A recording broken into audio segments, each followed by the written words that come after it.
Hello, Slim the Stringer here, and I'm going to show you my 5 tips to instantly make yourself a faster stringer. And some of you, most of you, probably already know these, but if you don't, this is just what I've learned in many years of stringing, and I hope they can make you a little bit faster. So let's jump right into it. Number 1, lubrication, and I can't stress this enough. Lubricate your stringing machine. It will make your life so much easier, and it will make your equipment last longer. So it's a win-win. Number 1 thing to lubricate, whatever system that attaches your clamps to their base, make sure that they can move nice and easy. You see, you don't need a lot. Just look at how easy this is for me to move. I can move it with one finger. Whoops. At any rate, lubricate your turntable if you like it to be able to turn smoothly. If you have a stringing machine that has other sort of mechanical moving parts, like a crank that goes on a rail, or other things where it's metal on metal, make sure you lubricate those. It will make your life so much easier, and you'll spend less time fighting the machine. A well-lubricated machine just sort of feels like an extension of your hands, and that's great.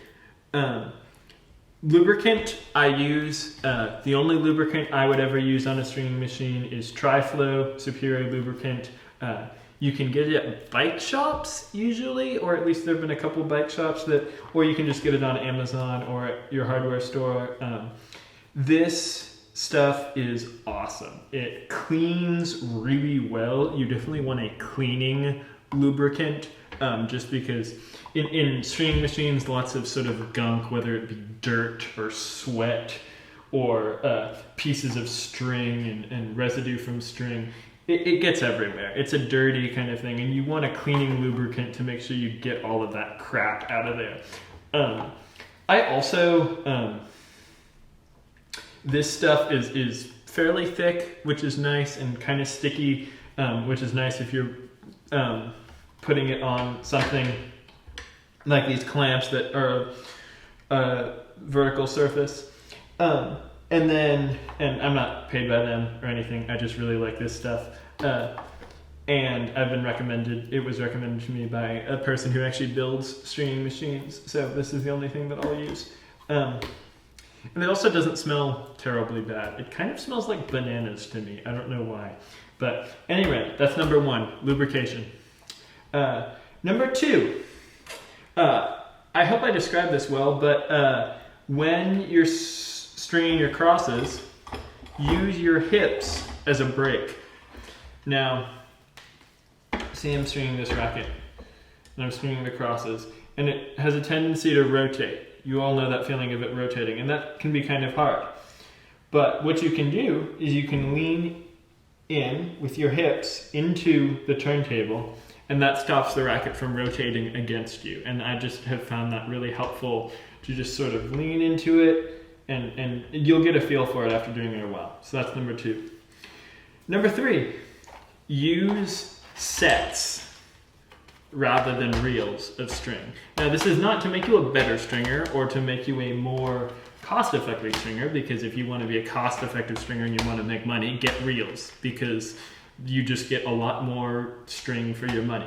But what's nice about getting a set is you can, if you're stringing a standard size racket, a normal 100 to 110 or smaller, less than 100, any sort of standard modern frame, you can bet that what they give you in the package is going to be more than enough to do your string job. So I opened this package from Technofiber. I know it's going to be roughly 40 feet. So that saves me however long it takes me to measure. So if I'm doing a 1-piece, I just measure my short side, and I know that the long side is going to be the appropriate length, and I'm good to go. Or if I'm doing a 2-piece, just find the middle, cut it in half, and you're good to go, as opposed to having to pull it all out from a reel and measure everything. So that's tip number 3.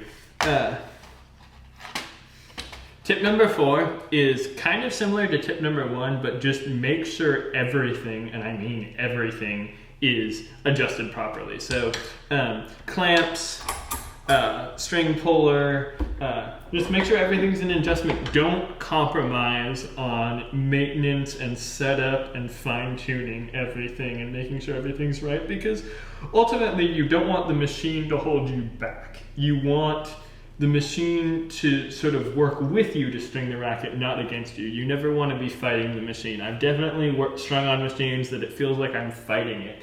And I'm like, if I just had an hour with a screwdriver and an Allen wrench, I could set everything up right so all of the clamps were right and everything was lubricated and it was just right.